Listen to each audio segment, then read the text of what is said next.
Opa, Foi. Que legal. A sala tá cheia hoje. Pessoal, para quem eu ainda não falei, boa tarde, boa tarde. Tudo bem com vocês? Como vocês estão? Estão cansados? É o seguinte, pessoal. Hoje eu preparei uma aula pra gente, que é uma aula meio que de revisão, pra gente ver os principais conceitos que a gente aprendeu, tá bom? Para o pessoal que está entrando agora, tem um link, o link da nossa lista de presença. Vou colocar aqui de novo no chat. Daí, quem não conseguir assinar, coloca o nome no chat, que daí depois eu coloco ou algum amigo coloca. Tá bom? Então, tô compartilhando minha tela com vocês, eu vou entrar lá no Class para a gente ver a atividade de hoje. Então, eu coloquei como tema aí aulão sobre sexualidade, que era o tema que a gente vinha trabalhando, né? Saúde e sexualidade. Então, eu coloquei aí que a gente discutiu várias coisas sobre sexualidade e eu queria fazer esse bate-papo no Meet. Queria que vocês trouxessem dúvidas e curiosidades, né? E para aqueles que têm vergonha, poderia ter mandado a dúvida para o meu WhatsApp para eu responder aqui com vocês, né, nesse bate-papo. Então, as habilidades que eu separei aí, que foram das aulas passadas, é reconhecer a gravidez na adolescência como risco à saúde individual e como um problema de saúde pública, identificar os impactos nos projetos pessoais e profissionais dos envolvidos, elaborar, apresentar e discutir hipótese sobre a alta prevalência de gravidez entre os adolescentes, reconhecer práticas sexuais que envolvem risco de gravidez, identificar diferentes métodos contraceptivos e avaliar a sua eficácia e sua acessibilidade.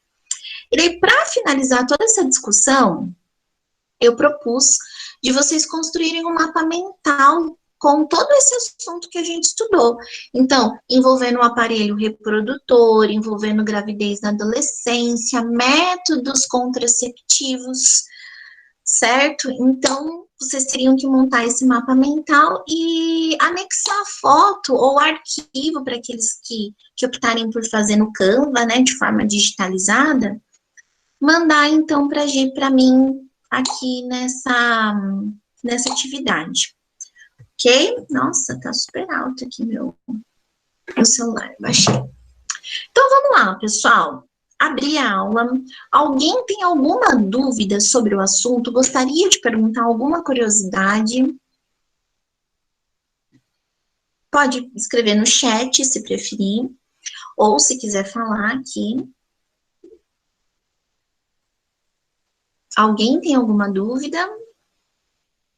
Posso começar a destacar os pontos mais importantes? Então, pessoal, eu vou aqui mostrar para vocês o aparelho reprodutor humano, né? Então, a gente tem o aparelho reprodutor masculino e o aparelho reprodutor feminino. A gente viu nas aulas, na aula passada não, acho que mais de uma aula, é isso. Todos os órgãos que formam o aparelho reprodutor humano, tanto masculino quanto feminino, e as funções para cada um desses órgãos. Eu queria saber se vocês têm alguma dúvida nessas funções, se vocês têm alguma dúvida de como funciona cada um desses órgãos, se lembra de todos os nomes. Então, é importante a gente conhecer o nosso corpo. E eu queria saber de vocês, se alguém tem alguma dúvida do quanto é importante. Alguém tem alguma dúvida sobre aparelho reprodutor? Não conseguiu entender? eu não tenho não, professora. Tá. Então, essa parte a gente pode passar? O que eu acho importante, gente, a gente saber do aparelho reprodutor? Eu vou aqui destacar. São vários órgãos, né? O que eu acho muito importante é a gente saber, então, que o homem, ele tem essa glândula que a gente chama de testículo, popularmente chamada de ovos, né, bolas, não sei como vocês querem chamar. Deixa eu só entrar aqui. E essa glândula, pessoal, é o órgão responsável pela produção de espermatozoides. Então, quando a gente fala em produção de espermatozoides, quem produz? Os testículos, ok? E na mulher? Na mulher, quando a gente fala em produção de gametas, os gametas, então, são as células germinativas, né? As células que darão origem a novos indivíduos. Então, na mulher, o órgão responsável pela produção do gameta, que no caso da mulher é o óvulo, são quem? São os ovários, né? Então, tá aqui, ó, os ovários. Então, ovários produzem óvulos na mulher e testículo produz espermatozoide nos homens, certo? Legal até aí? Beleza. Outra coisa que eu considero muito importante vocês saberem é que existe, então, outras glândulas associadas aqui ao aparelho reprodutor no homem, que irá produzir, então, substâncias que serão de extrema importância aí para a produção do sêmen. Então, quando a gente fala em sêmen, a gente está falando o quê? A gente está falando de espermatozoides, mais substâncias aí importantes. Que substâncias são essas? Principalmente proteínas, que vai deixar menos ácido o aparelho reprodutor feminino. Opa, ou licença, seja, professora. Boa tarde.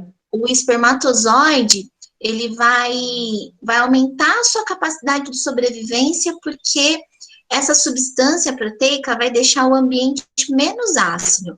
O ambiente aqui da mulher é um ambiente ácido, né? E ele acaba prejudicando os espermatozoides. Então, uma dessas glândulas vai produzir, então, uma substância capaz de dar uma neutralizada nessa acidez.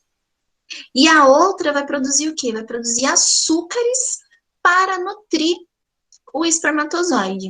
Então, quando a gente fala de sêmen, é o quê?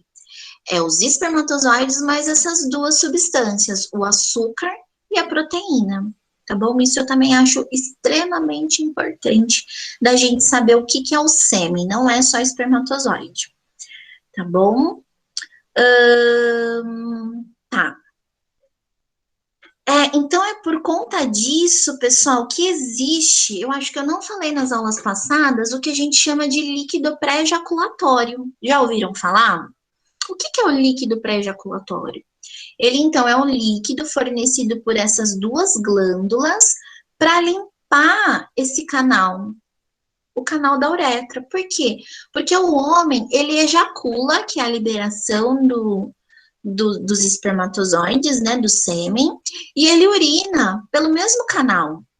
Então, a urina tem bactérias, a urina tem toxinas, né? É uma substância que a gente quer expelir fora do corpo, então não é saudável.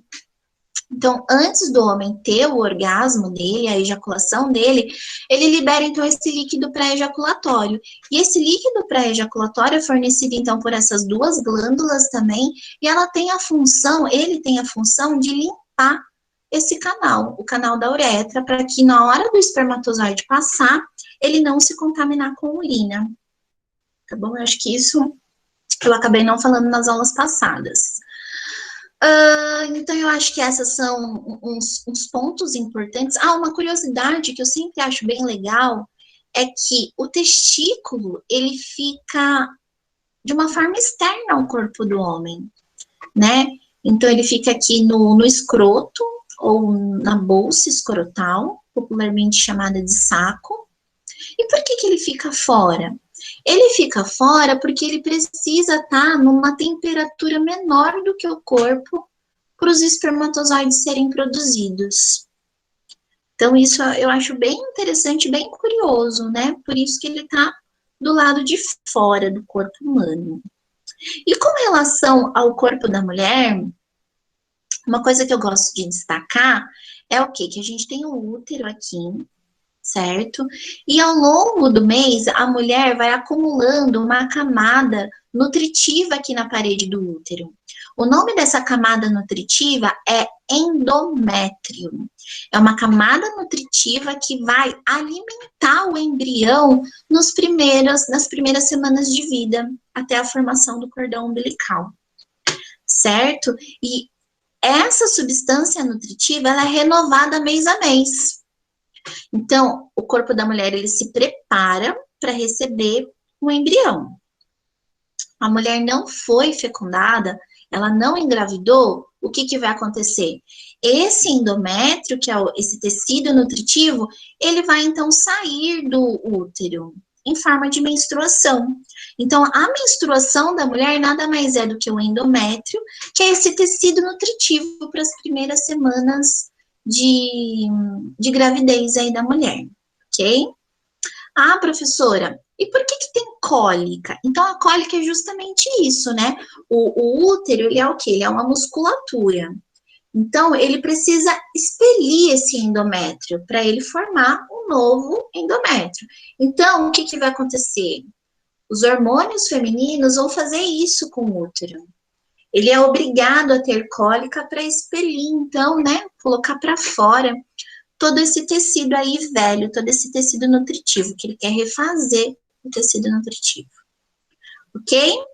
Alguém tem alguma dúvida, pessoal, disso que eu falei? Gostaria de perguntar alguma coisa sobre o aparelho reprodutor?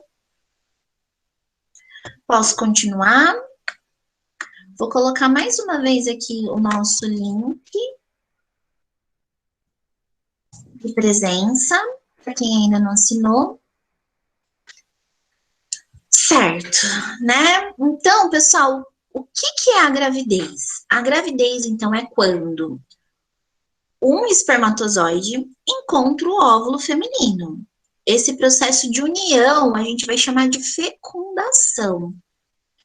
Ocorreu a fecundação, o embrião vai se instalar aqui, ó, na parede do útero e vai começar todo o processo, então, de gestação. Beleza, ok, muito bom, a gente já sabe como funciona, mas eu trouxe para vocês também métodos que evitam, então, uma gravidez indesejada, que são os métodos contraceptivos. A gente vai falar um pouquinho deles agora. Então, vamos ver aqui onde que está a aula sobre os métodos contraceptivos. Principalmente na adolescência, né? A gente quer diminuir aí as taxas de gravidez na adolescência. A gente já vai falar por quê. Acho que é a outra aula. A dona Tia, você poderia colocar meu nome, por favor, na lista de presença?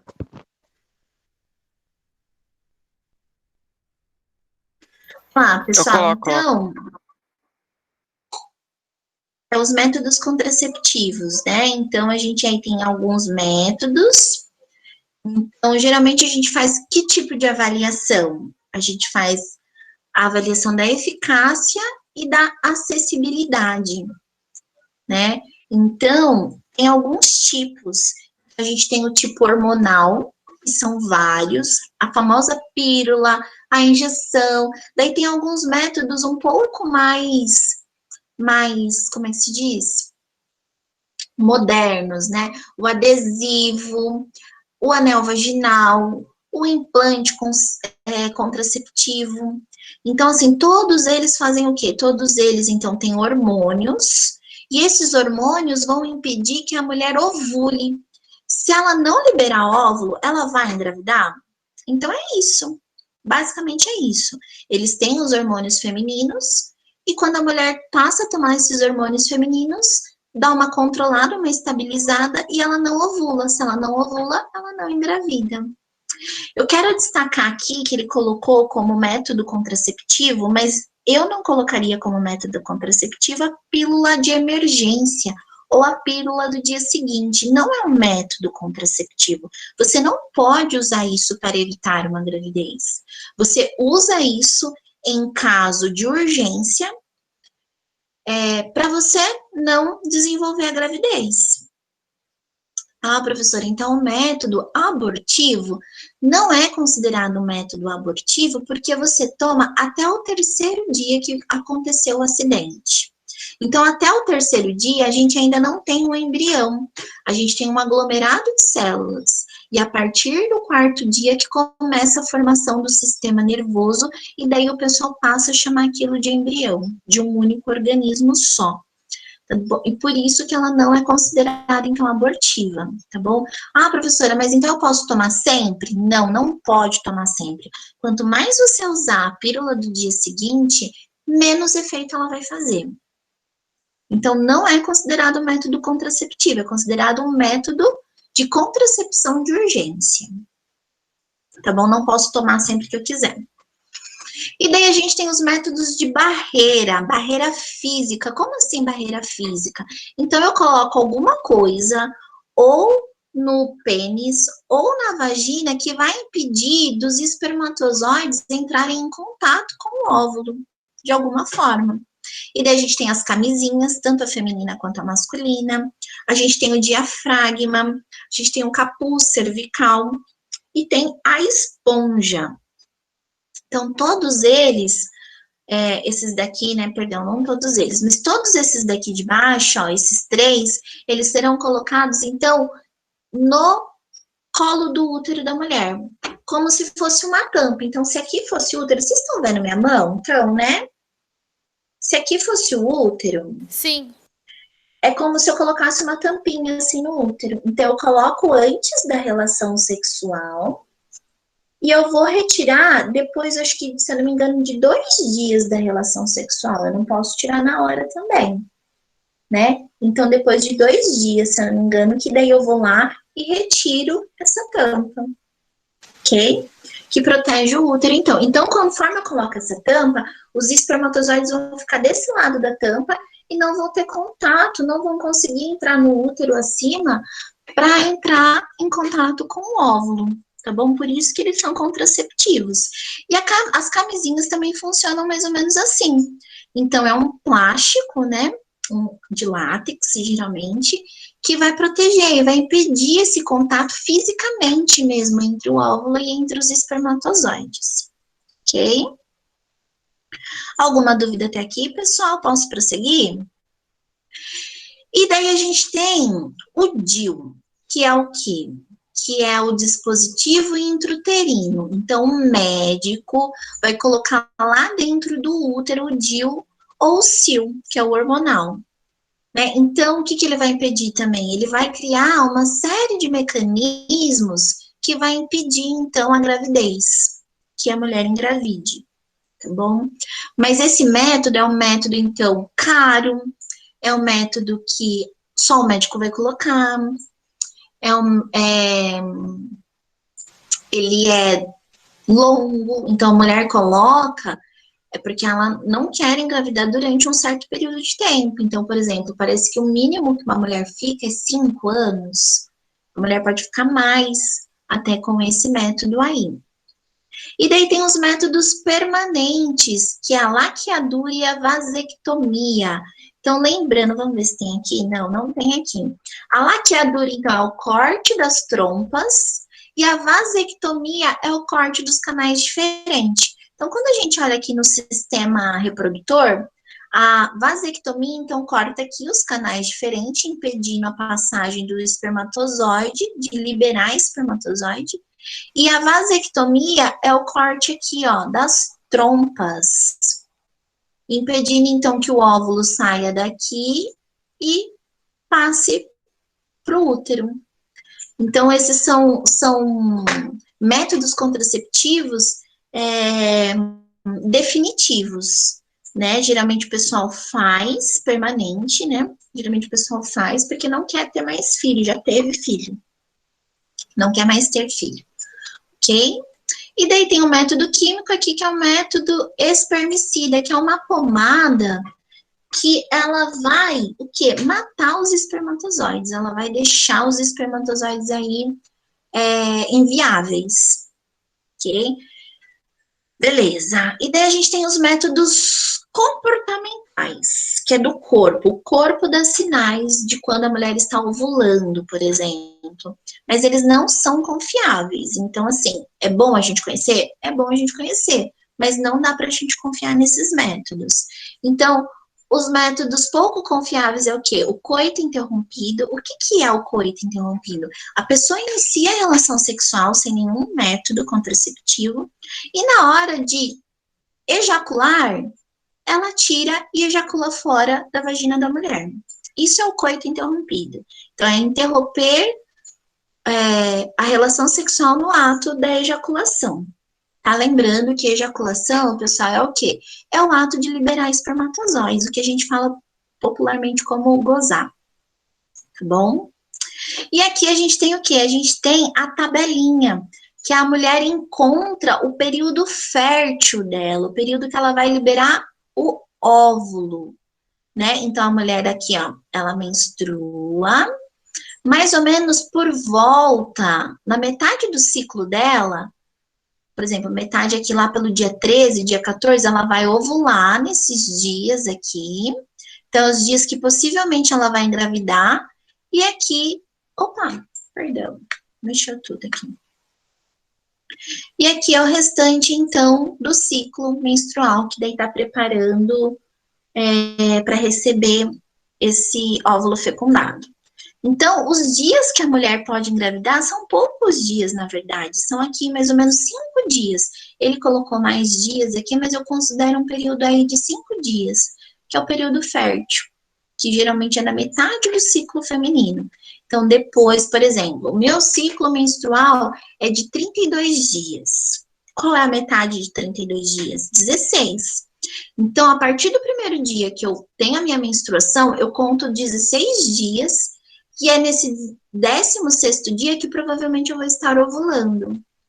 Ah, professora, então você não pode transar sem contraceptivo nesses dias? Eu não posso transar sem contraceptivo nesses dias, senão eu vou engravidar. Então, eu pego o quê? Eu pego 2 dias antes desse 16º dia e 2 dias depois desse 16º dia. Então, fica aí 5 dias do meu ciclo menstrual que provavelmente eu estarei fértil. Se eu transar sem camisinha, eu vou engravidar. Ok? Vamos lá, ver o que mais. E daí, pessoal, eu queria muito destacar que a gente falou em métodos contraceptivos, certo?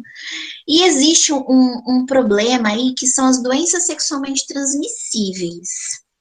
A única forma da gente se prevenir contra doenças sexualmente transmissíveis é a utilização do quê? De camisinhas, de preservativo. Nenhum outro método consegue prevenir as DSTs, ok? Então, tanto a camisinha masculina quanto a camisinha feminina, elas cumprem esse papel aí de prevenir as doenças sexualmente transmissíveis. Certo? Alguém tem alguma dúvida? Gostaria de perguntar alguma coisa até aqui?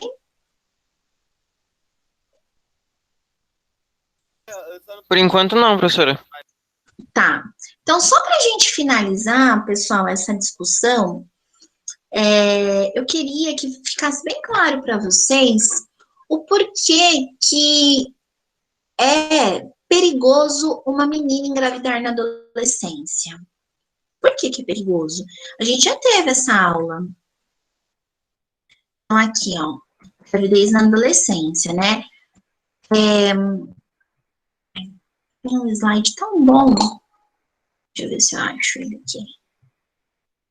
Aqui, fatores que aumentam os riscos. Então, são vários os riscos que a menina sofre quando ela é engravida na adolescência.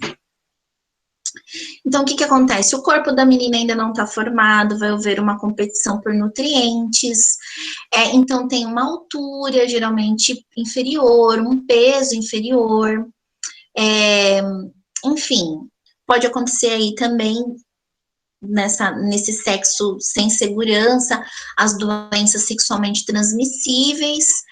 Além de tudo, né, é um peso muito grande, pode trazer transtornos psiquiátricos. E daí tem, né, geralmente é a família da menina que se responsabiliza, geralmente acontece, assim, os maiores índices, né, tá numa situação de violência ou de pobreza, ou numa situação de uso de drogas, certo? Existe também aí a situação de ser, né, dessa gravidez ser originária aí de uma relação de violência sexual, certo? Então, assim, são todos esses índices que falam que aumenta muito o risco na gravidez da adolescência. Geralmente a menina fica com vergonha e ela inicia o tratamento pré-natal muito tarde, o que é muito perigoso tanto para ela quanto para o bebê.